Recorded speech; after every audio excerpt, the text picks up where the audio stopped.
ladies and gentlemen, will you please give a warm South Dakota welcome to Gary Bauer.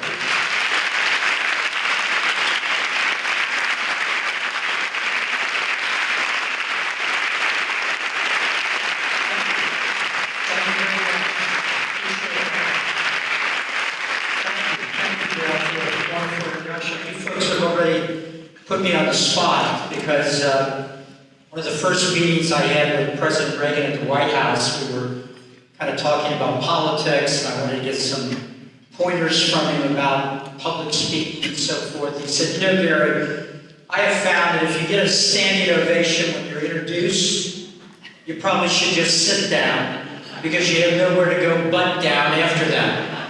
So I'm proceeding at my own risk, Dale. We'll do our best. I got to tell you, though, I'm impressed. I was here, what, three years ago at the other end of the state.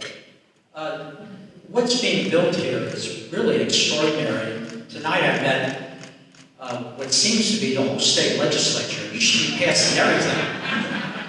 I've met a lot of members of the state legislature, and all impressive people, and a couple of statewide officers, and just doing sort of a on-the-spot analysis. I wouldn't be surprised if there's a future South Dakota governor in the room tonight. Maybe several, who knows?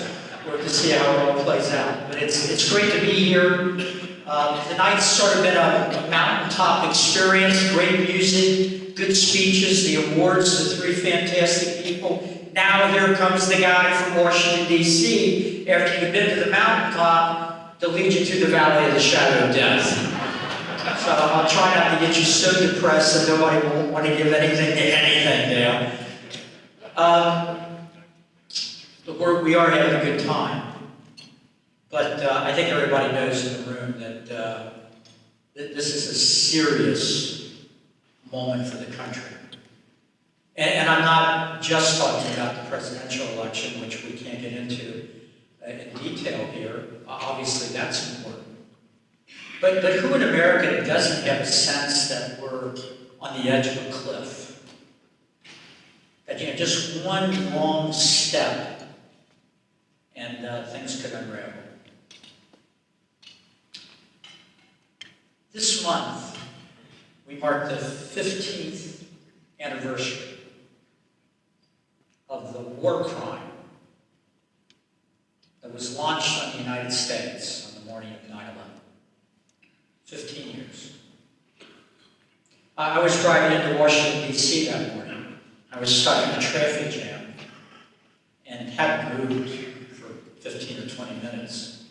When my office called and told me what was going on, I turned on the radio.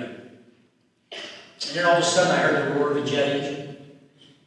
I was looking out the window of my car trying to figure out where it was coming from, and it suddenly hit me that this traffic jam had me about 50 yards next to the Pentagon.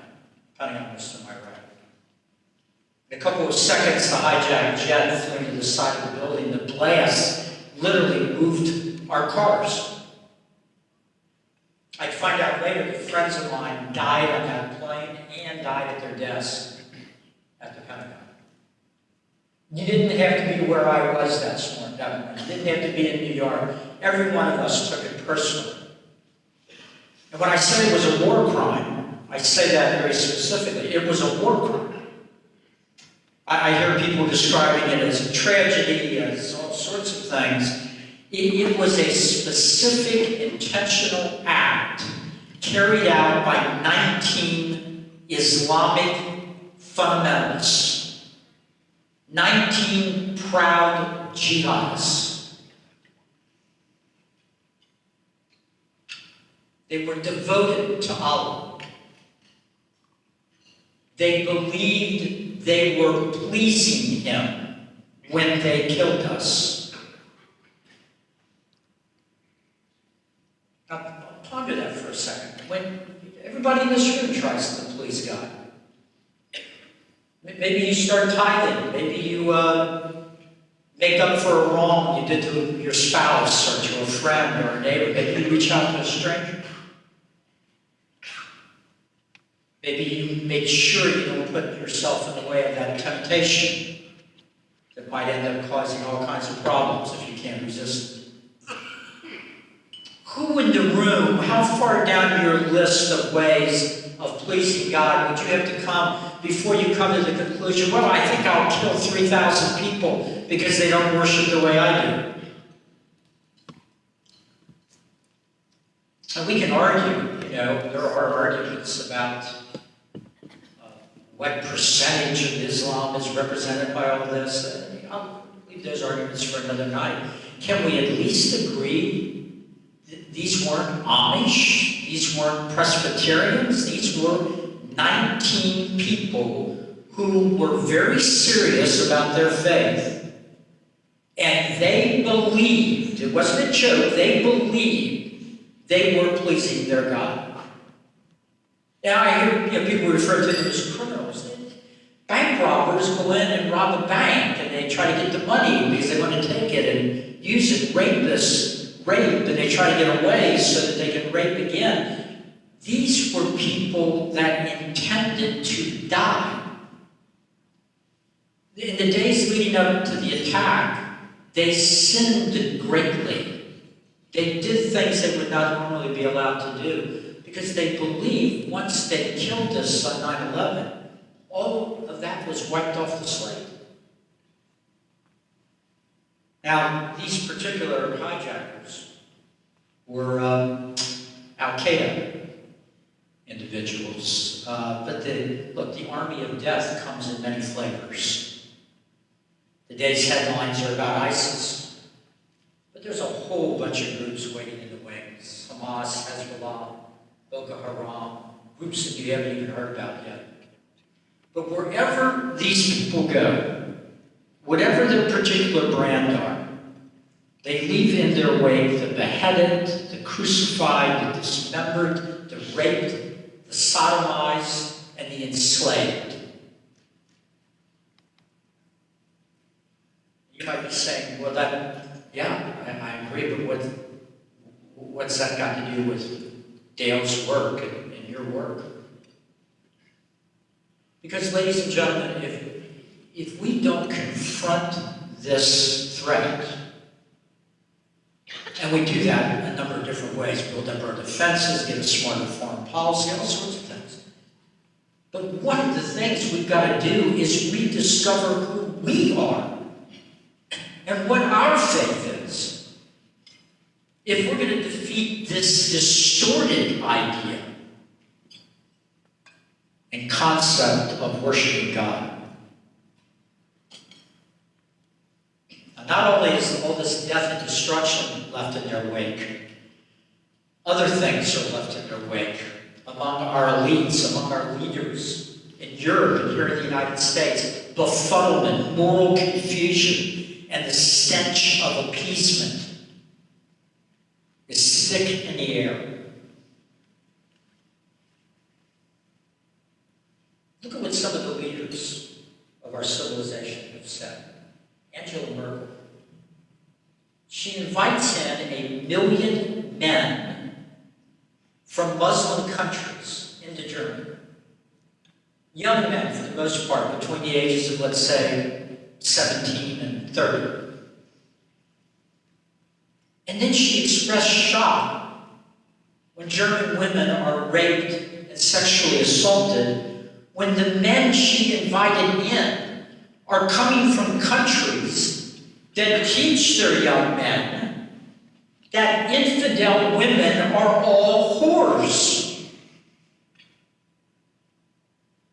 Why would this be a shock to her? Of course, our president, not to be outdone, has chimed in with one ridiculous statement after another. His most recent was to reassure us that you have a greater chance, you might want to take this down so you don't forget it, you have a greater chance of dying in your bathtub from a fall, he said, than being killed by a jihadist in a terrorist attack. Well, thank you, Mr. President, for that bit of wisdom. When I was standing in the security line this morning at Reagan Airport, Washington, I don't think they were looking for bathtubs. It's not bathtubs running into shopping centers and stabbing people to death. Or going in, the husband and wife team in San Bernardino, and mowing down people in a holiday party. Civilizations don't fall from onslaughts of bathtubs. When mine starts yelling Allah Akbar, I'll get worried about it. Secretary Kerry went to a conference in Europe a couple weeks ago, spoke to a bunch of reporters in Europe about the importance of the media, and brought the crowd to its feet by saying, if the media would just stop spending so much time reporting on terrorist attacks, the attacks wouldn't have the same impact that they do now.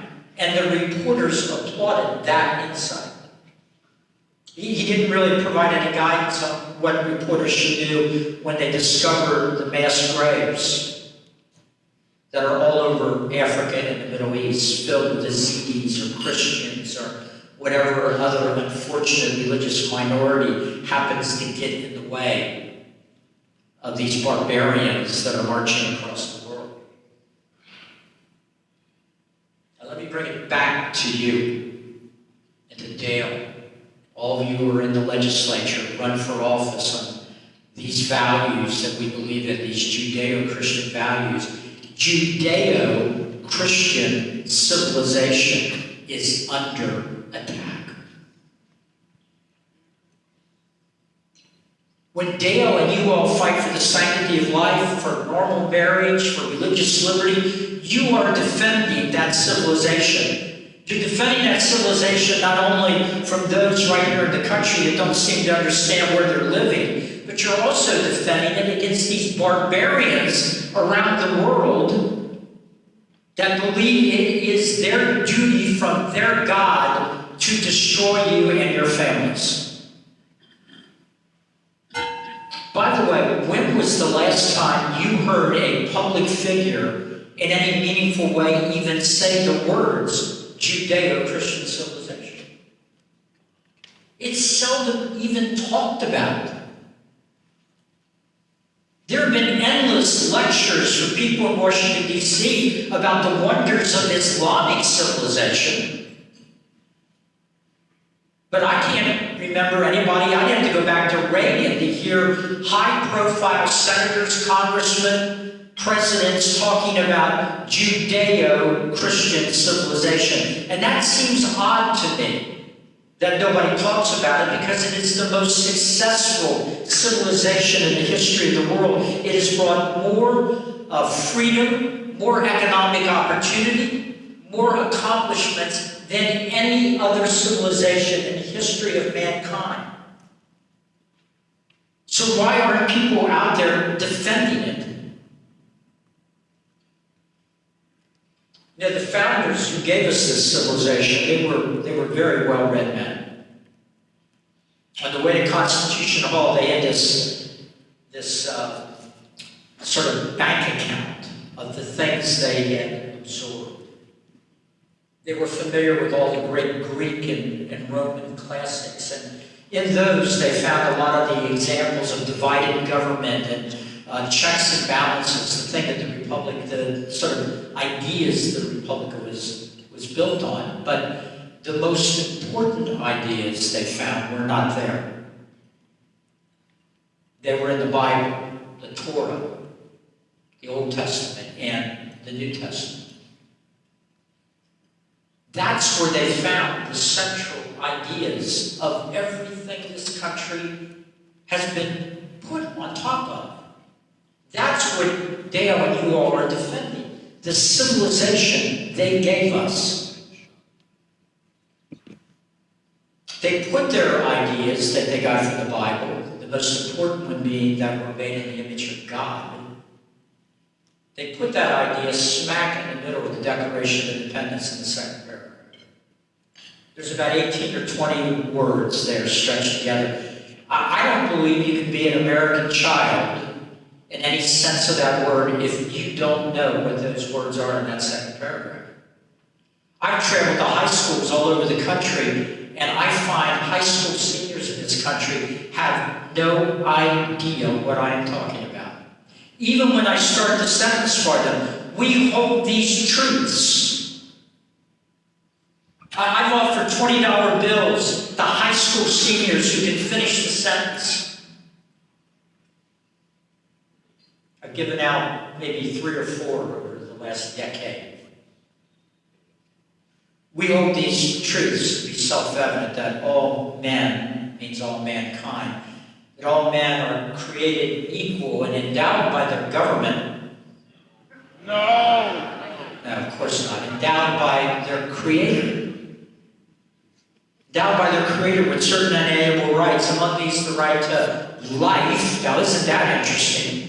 That the founders, even before sonogram machines, knew that without the right to life, the other rights were sort of beside the point. The right to life, liberty, and the pursuit of happiness. That's the central idea of America. Now, if our founders instead, on the way to Constitution Hall, had been, instead of schooled in the Bible, they would have been schooled in the Quran, America would not be the place it is today. And that's not bigotry. That is not hatred. That's just a fact. You see, the reason I can say it and feel totally comfortable saying it is that there are countries all over the world that have been built on the Quran. And they are not pleasant places for religious minorities, for women, for homosexuals. You know, we debate the gay rights movement on the definition of marriage and the proper way or time or whether at all children ought to be taught about various things. We're having a big debate about the gay rights movement and religious liberty and what happens when the two of them clash. And these are pretty important issues.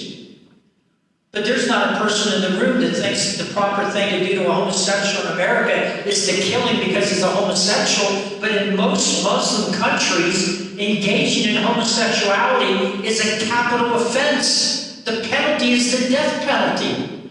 ISIS throws gays off of roofs.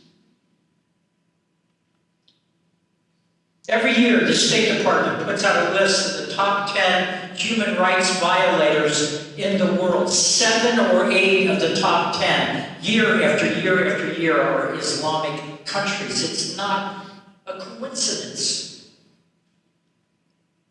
Now, what I just said, that we were built on the Bible, not on the Quran, and that it's better to be in a nation built on the Bible and not on the Quran, is really a self-evident truth. Ronald Reagan used to say, if you got any doubt about a particular culture or system of government, use the Gates test. And what he meant was, when a country opens the gates, do people run out or run in? Well, in the United States, whether the gates are open or the gates are closed, people are trying to run in. That's not true in virtually any other country in the world, and it's certainly not true in Islamic countries around the world.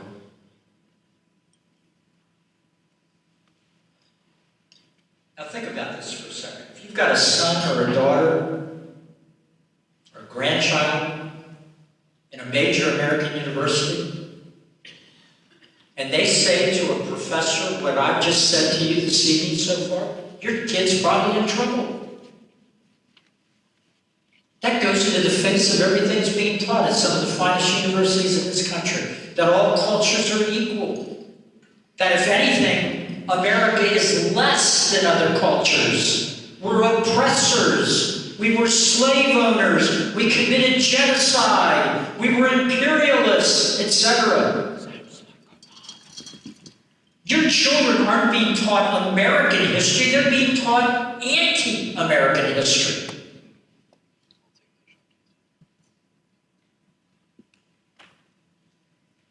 The Creator, in the second paragraph of the Declaration of Independence, is the God of Abraham, Isaac, and Jacob. It's the same God that hung the stars in the sky, who named them and knows you so well. He's numbered the hairs on your head.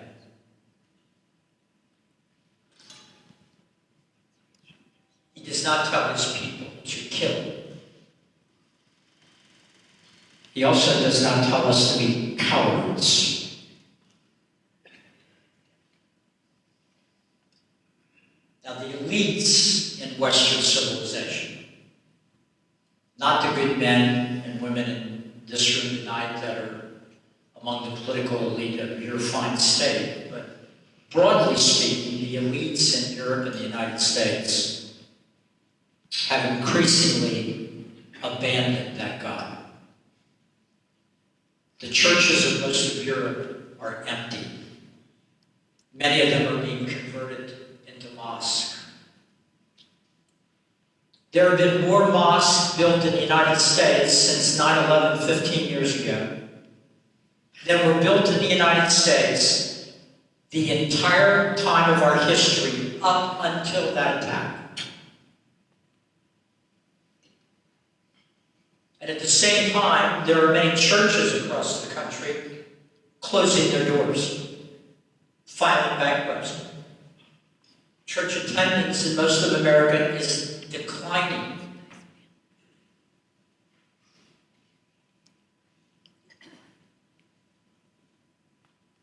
There will be consequences.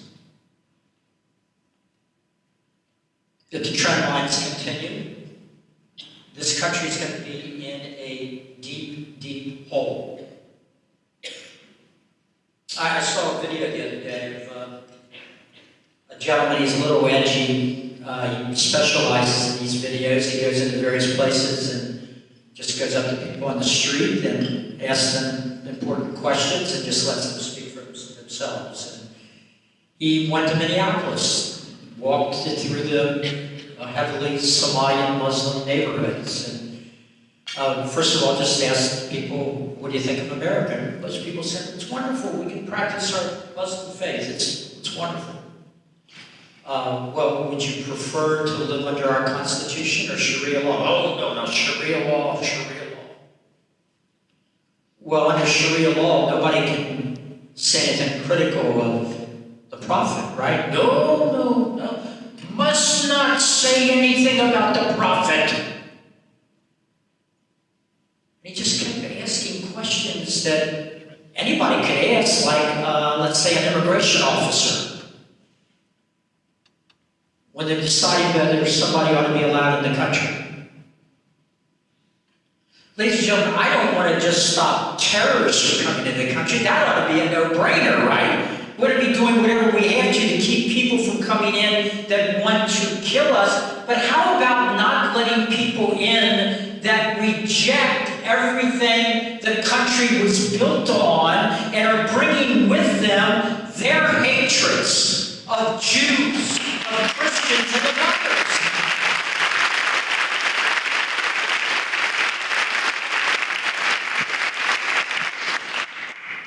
We have guards at our airports. We will soon have them at our movie theaters and our shopping centers, and they're already at synagogues in the Washington, D.C. area, and they will be outside your church before this is over.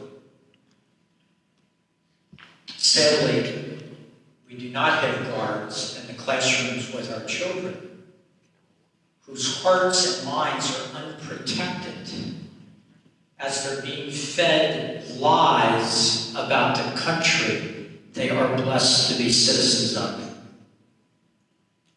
There is a widespread, intentional effort to rip this nation out of the Judeo-Christian soil that has nurtured it. That's why Dale does his work. That's why you need to support it. That's why being in the state legislature and continuing to fight for what you fight for means so much. Do you know at Gitmo, our guards, when they are passing out Korans to the jihadists in the prison, are required by our government to put on gloves. Because you see, the Muslims believe you are filthy. The Muslims in Gitna believe as an infidel, you are filthy. And instead of being a culture and having a government and a president that would say to them, how dare you, if you want your Quran, you will take it from my hand. We accommodate their bigotry by insisting that our soldiers wear gloves so we don't defile their holy book. And while we're doing that in Gitmo, at West Point, the football coach is in a heap of trouble. Because he sexually harassed somebody? No. Embezzled money? No. He's a good man who wouldn't do that. No, he was caught red-handed. I mean, he doesn't even deny it. He was in the locker room after the game praying with his players.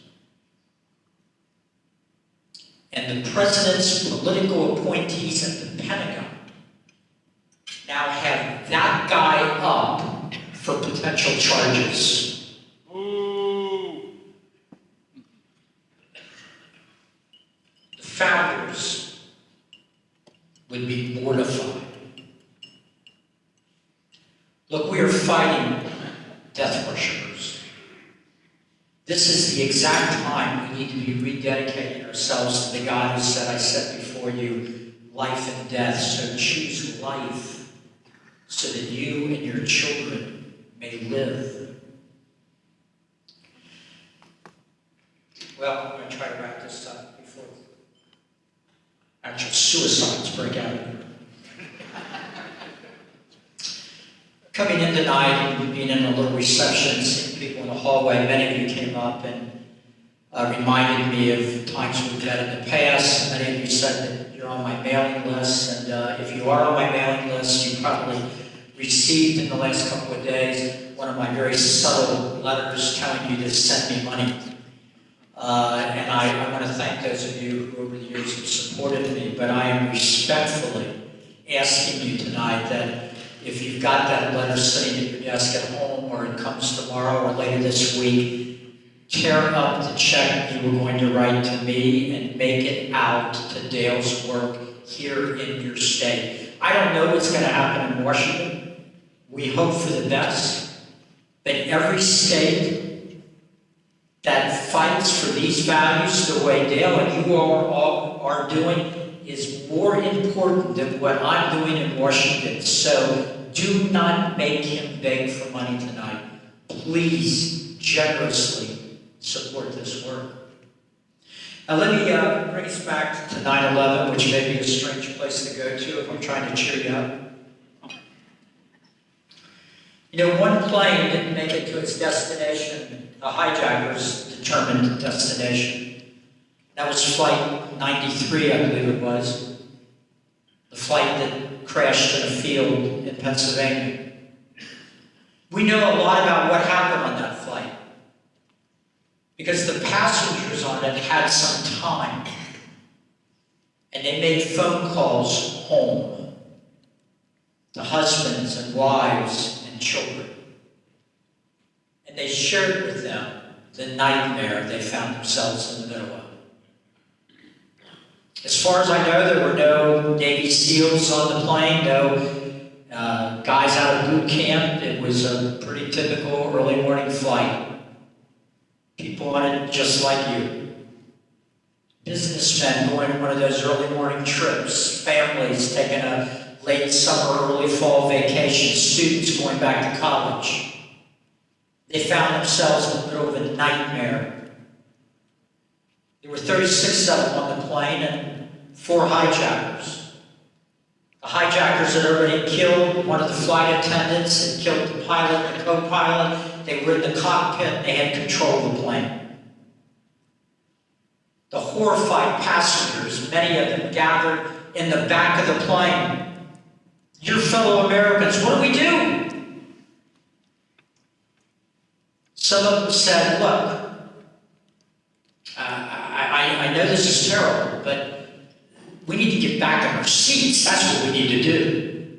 We need to get back in our seats and buckle up and shut up. The plane will land. There'll be negotiations. That's the best chance we have to get out of this. But other passengers that had called home said, no, you're wrong.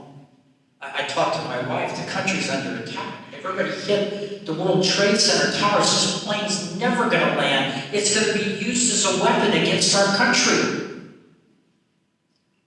And believe it or not, ladies and gentlemen, even after that evidence was put on the table, and we know a lot of evidence that's on the table now, right, about these things, even on that plane, with those passengers telling the other passengers what was happening, there was still a disagreement. Somebody, we don't know who, obviously an American, said, well, we've got a disagreement. I think we should vote, he said. I think we all should agree that whoever wins the vote, that we'll unite at that point and do what the majority wants. And they voted. And the majority said, let's fight. So many of them prayed. More phone calls were made home. Husbands and wives prayed on the phone together. And then your fellow Americans took whatever they could find. Flight attendant made a call and said that she was boiling a pot of water. That was the only thing in the back of the plane that she could think of as her weapon. Other people had the little knives and forks that they pass out with their breakfast. And there was a man on board who was a graduate of Wheaton College who yelled out, let's roll. And those men and women ran down the aisle into the teeth of men armed with box cutters. And they brought the plane down and died in the process. But they saved us from an even greater horror that morning. There's still an argument about where the plane was headed. Maybe the White House, maybe the Congress, we'll never know for sure. But we know the enemy meant us even more pain than what we experienced. My friends, God forbid we ever find ourselves in that kind of a situation. But whatever lies ahead, if we will show the same courage,